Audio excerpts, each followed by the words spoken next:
करुणा के सागर तथागत गौतम बुद्ध भगवान और भारत को एक नए शिखर पर पहुंचाने वाले मान्यवर काशीराम साहब, युवाओं की दिलों की धड़कों पर राज करने वाले शहीद आजम उधम सिंह, राजगुरु सुखदेव व भगत सिंह जी, नारी शक्ति को उजागर करने वाली झलकारी बाई व फूलन देवी जी,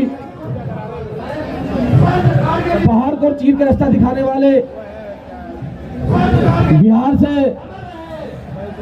हमारे पत्थरमैन, जिन्होंने ये करके दिखाया कि जब आदमी को लक्ष्य को साध ले तो वो रुक नहीं सकता, दशरथ मांझी जी। और इन सभी महापुरुषों को एकजुट एक कलम में पिरोने के बाद देश को एक नई क्रांति देने वाले परम पूज्य बाबा साहब डॉक्टर भीमराव अम्बेडकर जी और बहुजन महापुरुष में जन्मे सभी महापुरुषों को नमन करते हुए आज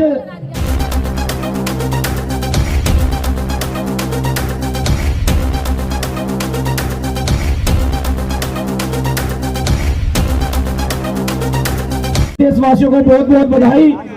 उसी के साथ मेरे साथ चलकर आए डॉक्टर कालू जी, मुनेश यादव जी, बिट्टू यादव जी, सोनू यादव जी, एडवोकेट भरत जी, नितिन जी, पिंटू जी और भाई दिनेश भाटी जी, अतीक अहमद जी, तमाम वो सैकड़ों नौजवान साथियों, मंच पर विराजमान इस मंच की अगुवाई करने वाली बहन हृदय जी, जगह जगह पूरे देश के कोने में महिलाओं के वह बहुजनों की आवाज बुलंद करने वाली विद्या गौतम जी और स्वराज जी, तमाम वो साथी जो मेरे साथ रह करके कहीं ना कहीं बहुजन मूवमेंट को मजबूत करने के लिए कार्य करते हैं। साथियों,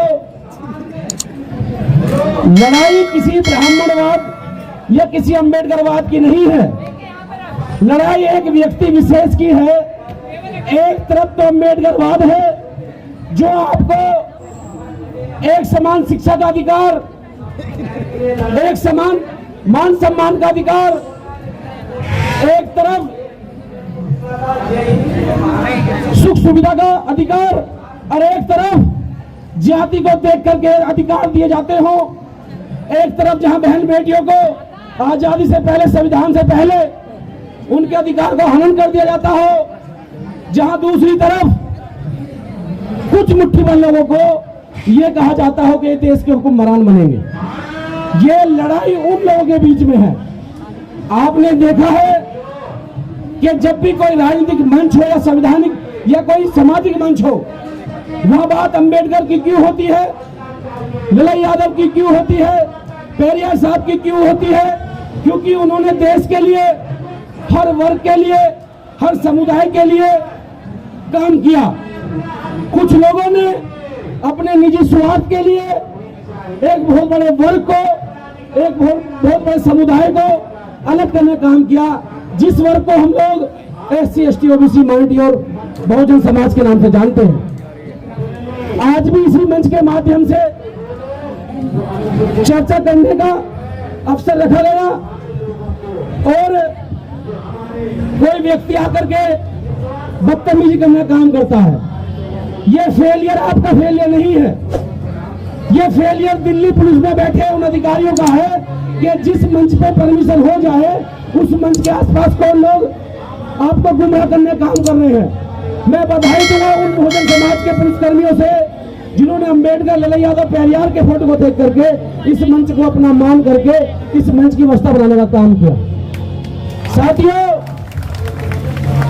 हर समाज में, हर समुदाय में असमाज तत्व होते हैं और उन तत्व को रोकने के लिए कानून बना हुआ है। लेकिन आप देख सकते हैं अभी इस मंच पे जागर भाई ने जिक्र किया कि कोई हरियाणा में जातीय दंगा कराने के लिए मोनू मानेश्वर नाम से एक व्यक्ति जो यादव समाज से आता है, उसने जातीय दंगा कराने की कोशिश की।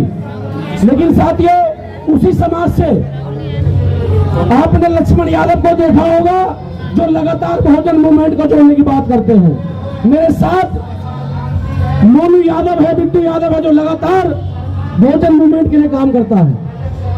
और साथियों, मैं एक बात आपको और बता दूं कि हम लोग लोग जितना शांति, अमन और चैन में विश्वास रखते हैं, उतना विश्वास हम क्रांति में रखते हैं। मैंने भी जिक्र किया, जब पत्थर को चीरने की बात आएगी तो साथियों दशरथ मांझी का नाम जिक्र में आएगा। और जब देश के अंदर जिन अंग्रेजों ने हमारे जलियांवाला कांड को अंजाम दिया, अगर उनसे बदला लेने की बात आएगी, देश के मान सम्मान को शिखर पहुंचाने की बात आएगी, तो शहीद उधम सिंह का नाम सबसे पहले आएगा। जब देश की आजादी की बात आएगी तो राजगुरु भगत सिंह चंद्रशेखर आजाद जैसे वीरों की बात आएगी। और जब कलम की बात आएगी तो साथियों बाबा साहब से बड़ा कोई इस दुनिया में धुरंधर पैदा नहीं हुआ जो आपको कलम को काट सके। तो आप लोग किसी भी फील्ड में, किसी भी मंच के माध्यम से किसी भी कमजोर नहीं है, किसी भी रूप में। बस शर्त यह है कि आप लोगों की ताकत पहचाननी होगी। साथियों, बहन निदेश ने जो अपना एक कार्यक्रम रखा है, उस कार्यक्रम के माध्यम से मैं आप सबको एक बात कहना चाहता हूं कि साथियों, युवा शक्ति दल जो भी अम्बेडकरवादी, जो भी मानववादी, जो भी राष्ट्रवादी कार्यक्रम करेगा, हम लोग उसके साथ कंधे से कंधा मिलाकर चलेंगे। और रही बात किसी के जुल्म जाति अत्याचार की, तो मेरे साथ नोएडा से राजकुमार भारती जी हैं। हम लोगों ने काम किया है, आगे भी हम लोग काम कर रहे हैं। ईंट का जवाब पत्थर से दे देंगे, जो जिस भाषा में समझना चाहते हैं उस भाषा में समझा देंगे। और साथियों, हमने तो फाल काट के नमक लगाया, जिनको साले घुस भी भर देंगे। हमें कभी जिगर चिंता नहीं होती इस चीज की, लेकिन हम लोग संविधान को मानने वाले लोग हैं, बहन बेटियों के मान सम्मान के लड़ने वाले लोग हैं, कानून में आस्था रखने वाले लोग हैं। तो हम लोग कानून के माध्यम अपनी बात रखने का काम कर रहे हैं। मैं अपनी वाणी को खत्म करूंगा। साथियों, उधर एक मंच लग रहा है, मेरे धोबी समाज के भाइयों का है। आप लोग समझ सकते हैं कि जब हम लोग SC ST OBC के समाज के लोग एक हैं, और यहाँ तक के जो जनरल समाज के लोग हैं, जो अम्बेडकर में विश्वास रखते हैं, हम तो उनको लेकर के चलने की बात करते हैं, तो हम जातियों में क्यों बटे हुए हैं? साथियों, जातियों में इसलिए बटे हुए हैं क्योंकि हम लोगों ने अपने निजी स्वार्थ के लिए काम किया, कभी समाज के लिए काम किया ही नहीं। मैंने देखा है उन लोगों को कि जो मुट्ठी भर लोग हैं, किसी कार्यक्रम अगर वो मिल जाते हैं तो चाहे वो उनके मंच के नाम अलग अलग हो, लेकिन अगर वो इत्तेफाकन मिलते हैं तो एक मंच को साझा कर लेते हैं। लेकिन हम लोग आज अपने अलग अलग मंच के माध्यम से अपनी बात रखने काम कर रहे हैं। बराबर में एक मंच चल रहा है, उनकी भी समस्या है, हमारी भी समस्या है, उनकी भी समस्या है। तो समस्या है किससे? वर्तमान सरकार से। जब आप अलग अलग रह करके सरकार से लड़ोगे तो मुझे लगता नहीं साथियों आप अपनी जीत तय कर पाएंगे। जब आप एक मंच पे आएंगे, एक बात करेंगे, तो जो वर्तमान सरकार है, जो आज मजदूर किसान मेहनतकश लोगों को शोषण कर रही है, उसकी आवाज को दबाने के लिए आपको एक मंच पे आना होगा। मैं किसी राजनीतिक बात नहीं कर रहा हूँ, लेकिन समाजी रूप से एक बात करने का प्रयास कर रहा हूँ, जो आप लोग खड़े हो। अभी नितेश बहन ने कहा कि शिक्षा को लेकर हम लोग कहाँ पिछड़ गए। आपने देखा होगा सरकार में जितने MP MLA हैं, सबके यूनिवर्सिटियां हैं, सबके हॉस्पिटल हैं। जब सरकार में बैठे हुए मंत्री अपने अस्पताल खोलेंगे तो साथियों सरकारी अस्पतालों में कहाँ विकास होगा, कहाँ दवाई मिलेगी, कहाँ सरकारी कॉलेज यूनिवर्सिटियों में आपके बच्चे पढ़ाए जाएंगे। मैं तो आज इस मंच के माध्यम से बात कहना चाहता हूँ कि लोकतंत्र सबकी आजादी है कि सरकार जो संवैधानिक रूप से चुनकर आ गया है वो ये तय करे किसी भी MP MLA का कोई भी प्राइवेट स्कूल नहीं होगा, कोई भी प्राइवेट अस्पताल नहीं होगा। जब उनके प्राइवेट स्कूल अस्पताल नहीं होंगे तो सरकारी स्कूल और स्कूलों में शिक्षा होगी और अस्पतालों में अच्छा स्वास्थ्य होगा।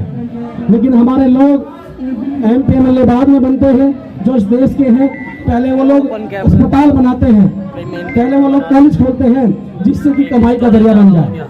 जब एक समान शिक्षा